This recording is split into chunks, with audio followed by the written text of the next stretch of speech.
I just wanted to kick off this review by saying thanks to Daniel Bryan for all that he's did for the wrestling business. If I stray away during this video and talk about stuff like that, my bad. It's supposed to be a raw review, but yeah. Okay, I'm just gonna start talking about it first of all. Daniel Bryan's retired tonight, and it was a big segment. Like, I don't know. I teared up during it. Like, I'm almost as sad or depressed about a wrestling thing. Like, I haven't been that bad about it since like Edge retired. So this was kind of a big deal tonight. Daniel Bryan retired. Of course, they gave him the segment at the end of the show, which was really great of them. Um, he got like too much concussions or something like that, so they forced him to retire. Said something like he already had 3 concussions after 5 months into his career. So, I mean, yeah. Daniel Bryan had to retire. Of course, he had a funny segment at the end. And it's just a bad deal.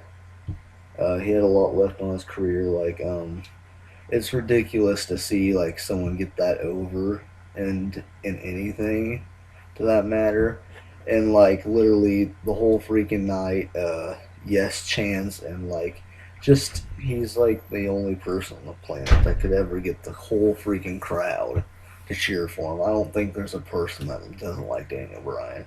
I mean, like the whole crowd is chanting yes the whole freaking time. I mean, it's just ridiculous how over he was, and not having him having a match anymore is gonna be bad. But it looks like Daniel Bryan's retired. He's moving on. It's too bad. So many great stuff in his career, from winning the championship at WrestleMania 30 to his debut to him losing to Sheamus in 18 seconds. I know that was bad for him, but it was still great. To him somehow defeating the Big Show for the world title and cashing in, to Team Hell No and B Dazzle and Curly Kane. But no, nonetheless, Daniel Bryan retired. Thank you, Daniel Bryan, for everything you did for the WWE and for wrestling in general. And other than that, I'm going to start the review.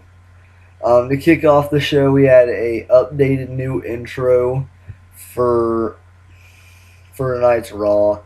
By the way, I'll probably be doing a Daniel Bryan tribute video on the second channel eventually. But we had a new intro for Raw, and it had an AJ Styles segment in it. It had like the whole Wyatt family back to back to back. It just had Chris Jericho in it too. Looks like Jericho's going to be staying for the long run, which is awesome. But I just wanted to point that out there because I really liked it. Then after that, we had a segment with Stephanie. She comes down there. They're going to have their contract this signing. Dean Ambrose ends up interrupting her. Then followed by Roman Reigns. And then Brock Lesnar comes out. They all sign the contract. And then Dean Ambrose, Daniel Bryan. Dean Ambrose gets up in Brock Lesnar's face. And Brock ends up just tossing him around, picks up the table, throws it onto Reigns, and then F5's Dean Ambrose. Like, Brock destroyed both of them. It was ridiculous. Um, and then after that, we had a really good match between Kevin Owens and Dolph Ziggler. I really liked it. These guys could have a million and one matches all back to back to back on the fucking card, and they'd always be great. A few highlights of this match. I just love every single time Kevin Owens just talks trash in the ring. It's hilarious.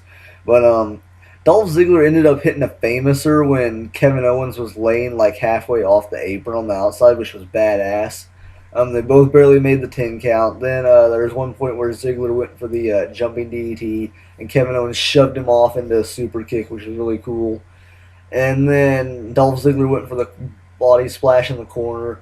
Kevin Owens moved out of the way. Dolph fell down in the corner. This set up the finish. Kevin Owens went for the cannonball. Dolph Ziggler rolled out of the way. Kevin Owens was stacked up after he missed the cannonball. And Ziggler pinned him with a roll up, but when he did, he stacked his feet on the ropes. So Dolph Ziggler cheated to get the win. That was kind of fresh and new, and interesting. But yeah, like I said, these two could have a match 1,000,000,001 times, and I'd still enjoy it. Then after that, we get the Usos and the Dudleys backstage, which they just set up for an 8-man tag team tables match later tonight. Dudley's asked to join the Usos, and it all works out. Then after that, we get Charlotte taking on Alicia Fox. This match was really pointless. I'm not even going to say anything about it. Alicia Fox went for a move towards the end. Charlotte countered, hit her with a spear. I believe they botched a move in this match, too. And then Charlotte ended up locking in the figure 8, and Alicia Fox tapped out. Whatever. They're setting up for Brie Bella versus Charlotte at Fastlane, which I was kind of surprising. I don't know why Brie Bella's getting a title shot, but whatever. And then after that, we get Miz TV, but not so fast.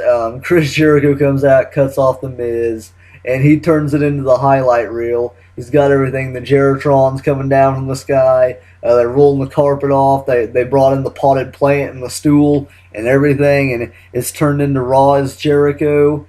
And they end up getting interrupted by AJ Styles. And AJ Styles comes down there. The Miz starts whooping Jericho's ass from behind when Jericho's focused on Styles. And before this, they were just talking about how Miz got his teeth knocked out, and then Chris Jericho said that he couldn't think about anything besides the song "All I Want for Christmas Is My Two Front Teeth," which was hilarious. And then AJ comes down there, helps Jericho. They both beat the shit out of the Miz, throw Miz out the ring. Then AJ gets up in Jericho's face. AJ lays in a right to Jericho, and then they just start going back and forth. Miz tries to get involved again. Jericho takes him out. And then they just have a stare down, which of course is going to be Jericho versus AJ Styles on SmackDown. That's going to be badass. And then after that, we get Bray Wyatt versus Ryback. This match is pretty pointless. I mean, Ryback did a few cool things. He did a leapfrog over Bray Wyatt. I'm just going to say this. Fuck you to you people who chant Goldberg at him. That's the reason I started cheering for him in the first place. It's pathetic. Can't you don't you have anything better to do than chant Goldberg at him? I mean, really? Okay, I'm just going to say this right now. He's 10 times better of a wrestler than Goldberg could ever be. Goldberg was a one-trick pony. He did the spear, and that's it. Oh, and the jackhammer. Goldberg had 2 moves. Very impressive. He's like fucking Roman Reigns or John Cena. He can't do anything. And Ryback's out there doing drop kicks and freaking moonsaults, and, well, he tried to do a moonsault tonight. And planchas over the ropes and shit, and frog splashes, and leapfrogging over people, and you're in there chanting Goldberg. Really? But Ryback ends up going for the meat hook towards the end, and Bray Wyatt catches him out of mid run into the Sister Abigail, which was pretty sweet. And then of course they dismantle Ryback afterwards. Nothing too big. Then we get the New Day backstage. And they're talking about working on a table. And Piggy's just back there singing. And Xavier Woods is lining up measurements. He's like, if we put a Dudley or an Uso through this table approximately here, the bad things are going to happen. And then Renee just goes back there and asks them who they've got for their tag team partner. Sets up for later, which was racist as shit. Of course, they picked the one other black guy that they could have fucking used for his retarded. But then we get Ambrose and Reigns backstage. Ambrose just tells Reigns. Reigns offers to help Ambrose. Ambrose just tells Reigns, you see, I want him tonight by myself. I need to prove something. Yada, yada. And then Roman Reigns just says, okay. And then after that, we get Titus ONeil versus Adam Rose. If Titus ONeil would have won this match, I wouldn't have even talked about it because I fucking hate Titus ONeil. But Adam Rose ended up winning with a roll-up, so that was good. They had a hilarious promo beforehand. Bo Dallas is back, and he says that he's got his 3 best friends, and they're going to be making trends. Oh, Bo Dallas is still rhyming. What they call him, Bo Rida. Bo Rida's still rhyming up in this bitch. But Adam Rose ends up calling himself the Radical Mongoose. And the Radical Mongoose ends up picking up the win over the stupid Gator. So, yeah, roll up off the distraction from Heath Slater. Then after that, we get Dean Ambrose segment where he comes out there and starts talking all this freaking shit on Brock Lesnar. He just asked him if Paul Heyman's got his balls and shit, and what else he couldn't get. He could. He was soft and he couldn't get it up for the big fight. All this shit, Sable can't be happy about that, but all this shit. And then Brock finally comes out. Dean Ambrose runs at him, tries to take the fight to him. Lasts about 2 seconds. Then Brock Lesnar takes over, throws him to the ground, throws him up against the barricade, starts beating the shit out of him. F5s him in the ring. Then when they start to walk off, Dean Ambrose gets back up and tells him to get back in here. So he goes to F5 him again. Then he's cut off by Roman Reigns music. Reigns comes walking down slowly, distracting Lesnar. Dean Ambrose comes up from behind and low blows Lesnar. Hits him right in the wing, and then rolls outside the ring and runs away. So I'm assuming this is just setting up for Dean Ambrose to turn heel. I mean, it would make sense at this point. Dean Ambrose heel versus face AJ Styles for the championship at Mania, hopefully. But pretty funny segment just because Ambrose low blowed him at the end there. That's got to piss off Brock. Then after that, we had the Lucha Dragons versus the League of Nations. Honestly, I don't even know what happened up until the end. And Kalisto ended up getting the hot tag, came in the ring. I honestly skipped pretty much the whole fucking match. Comes in the ring off the hot tag. Goes for the Salida del Sol. Alberto counters, throws him up on the ropes. Kalisto ends up botching it after Alberto hits him with the Enziguri. Instead of hanging upside down the tree of woe, he just falls off like a freaking dumbass. So then he's turned into Sin Cara now. But then Alberto had to put him back up on the top rope and then just jump off and stomp his chest in, which was terrible.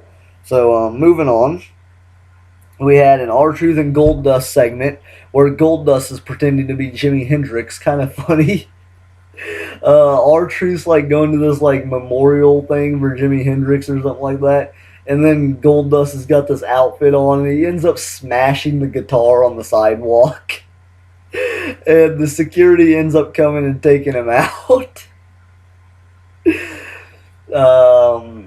I don't even know what to say about that.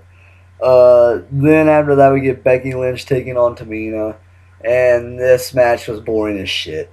The highlight of this, Sasha Banks was on commentary.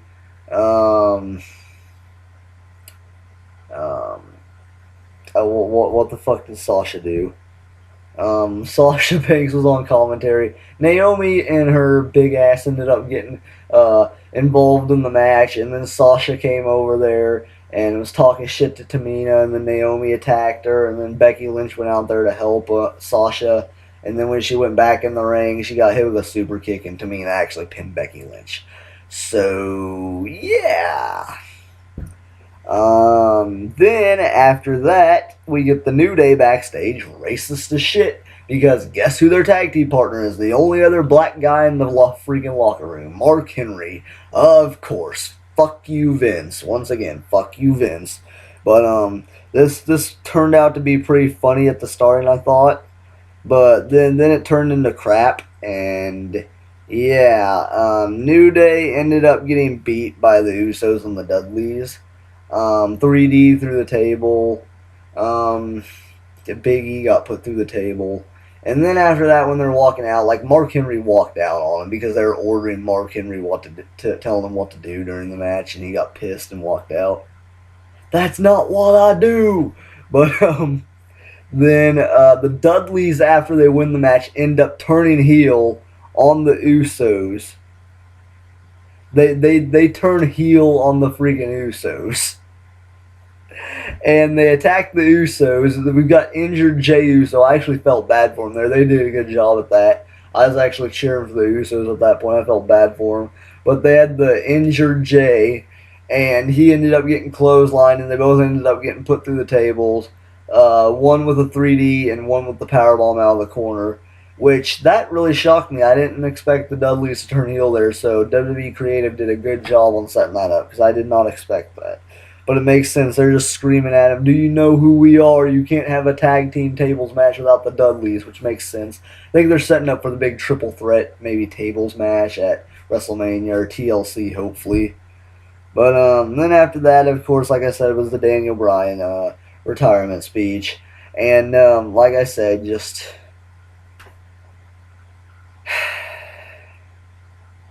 no, I'm into the review here.